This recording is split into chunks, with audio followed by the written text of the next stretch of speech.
ಸುಬ್ರಹ್ಮಣ್ಯನ. ನಾವಿವತ್ತು ಬಂದಿದ್ದೀವಿ ಮೈಸೂರಲ್ಲಿರುವ ಶ್ರೀ ಚೆಲುವನಾರಾಯಣ ಸ್ವಾಮಿ ದೇವಸ್ಥಾನ. ಎಲ್ಲಿದೆ ಗೊತ್ತಾ? GRS ಫ್ಯಾಂಟಸಿ ಪಾರ್ಕ್ ಹತ್ತಿರದಲ್ಲಿ. ದೇವರ ದರ್ಶನ ಮಾಡೋಣ ಬನ್ನಿ. ದೇವರ ದರ್ಶನ ಪಡೆಯೋಕ್ಕೆ ಈ ಸಮಯಕ್ಕೆ ಬನ್ನಿ.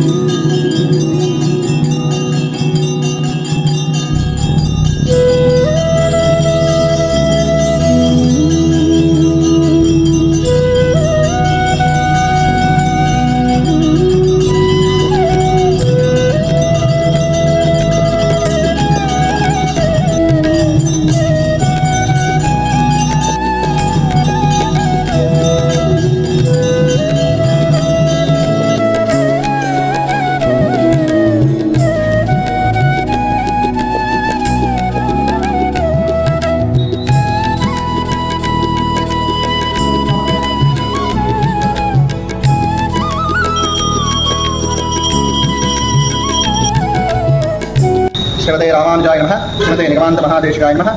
ಇದೀಗ ನೂತನವಾಗಿ ನಿರ್ಮಾಣಗೊಂಡಿರುವಂತಹ ಚೆಲುವನಾರಾಯಣ ಸ್ವಾಮಿ ಮೈಸೂರಿನ ಮೇಟಗಳ್ಳಿ BMC ನಗರ GRS ಪಕ್ಕದ ಹೊರಹೊಲದ ರಸ್ತೆಯಲ್ಲಿ ನೂತನವಾಗಿ ನಿರ್ಮಾಣಗೊಂಡಿದೆ. ಇದೀಗ ಶ್ರಾವಣ ಮಾಸದಲ್ಲಿ ವಿಶೇಷವಾಗಿ 5 ವಾರಗಳ ಕಾಲ ಭಗವಂತನಿಗೆ ಒಂದೊಂದು ವಾರದಲ್ಲೂ ಒಂದೊಂದು ಅಲಂಕಾರಗಳನ್ನು ಮಾಡಲಾಯಿತು.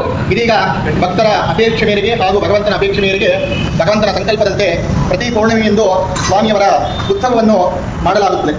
ಇದೀಗ ಈ ಬಾರಿ ಪೌರ್ಣಮಿಯ ದಿನದಂದು ಗ್ರಹಣವಿರುವ ಕಾರಣ ಶನಿವಾರ ಅನಂತ ಪದ್ಮನಾಭ ವ್ರತದ ಪ್ರಯುಕ್ತ ಸ್ವಾಮಿಯವರಿಗೆ ಪ್ರಾತಃ ಕಾಲದಲ್ಲಿ ಸುಪ್ರಭಾತ ಸೇವೆ, ತದನಂತರ ನವಕಲಶ ಸ್ಥಾಪನ, ನವಕಲಶಾರಾಧನೆ ಮತ್ತು ಫಲಪಂಚಾಮೃತ ಅಭಿಷೇಕವನ್ನು ಏರ್ಪಡಿಸಲಾಗುತ್ತದೆ. ತದನಂತರ ಸ್ವಾಮಿಯವರಿಗೆ ಅಷ್ಟಾವಧಾನ ಸೇವೆ ಮತ್ತು ಭಗವತ್ ತಿರುವಾರಾಧನೆ ಮತ್ತು ಮಹಾಮಂಗಳಾರತಿ, ಶಾತುಬರೆ ಮತ್ತು ತೀರ್ಥಪ್ರಸಾದ ವಿನಿಯೋಗವಾಗುತ್ತೆ. ತದನಂತರ ಸಂಜೆ 5 ಗಂಟೆಯಂತೆ ಸ್ವಾಮಿಯವರಿಗೆ ನಿತ್ಯಾರಾಧನೆ ಮುಖೇನ ಸಂಜೆ 7:30ಕ್ಕೆ ಸ್ವಾಮಿಯವರ ಸನ್ನಿಧಿಯಲ್ಲಿ ಸ್ವಾಮಿಯವರ ಉತ್ಸವ ಮೂರ್ತಿಯೊಂದಿಗೆ ದೇವಾಲಯದ ಪ್ರಾಕಾರೋತ್ಸವ, ತದನಂತರ 8:30ಕ್ಕೆ ಮಹಾಮಂಗಳಾರತಿ ಶಾತುಬರೆ ಆಗುತ್ತದೆ. ಭಕ್ತಾದಿಗಳು ಹೆಚ್ಚಿನ ಸಂಖ್ಯೆಯಲ್ಲಿ ಭಾಗವಹಿಸಿ ಭಗವಂತನ ಕೃಪೆಗೆ ಪಾತ್ರರಾಗಬೇಕಾಗಿ ತಮ್ಮಲ್ಲಿ ಕಳಕಳಿಯಿಂದ ಪ್ರಾರ್ಥಿಸುತ್ತೇವೆ. ಶ್ರೀಮತೆ ರಾಮಾನುಜಾಯ ನಮಃ, ಶ್ರೀಮತೆ ನಿಗಮಾಂತ ಮಹಾದೇಶಿಕಾಯ ನಮಃ. ಸರ್ವೇ ಜನಾನಾಂ ಕರ್ನಾಟಕದಲ್ಲಿ ಮೇಲುಕೋಟೆ ಬಿಟ್ಟರೆ ಎರಡನೇ ಕ್ಷೇತ್ರ ಮೈಸೂರಿನಲ್ಲಿ ಭಗವಂತನ ಸಂಕಲ್ಪದಂತೆ ಇದೀಗ ಆಗಿದೆ. ಮುಂದಿನ ದಿನದಲ್ಲಿ ಪ್ರಚಲಿತವಾಗಿ ಎಂದು ನಾವು ಭಗವಂತನಲ್ಲಿ ಸಂಕಲ್ಪಿಸೋಣ. ಹಾಗೆ ಸರ್ವ ಜನರಿಗೂ ಭಗವಂತನ ಸೇವೆಯಾಗಲಿ ಅಂತ. ಈ ದೇವಸ್ಥಾನಕ್ಕೆ ನೀವೆಲ್ಲರೂ ಭೇಟಿ ನೀಡಿ ದೇವರ ಅನುಗ್ರಹಕ್ಕೆ ಪಾತ್ರರಾಗಿ.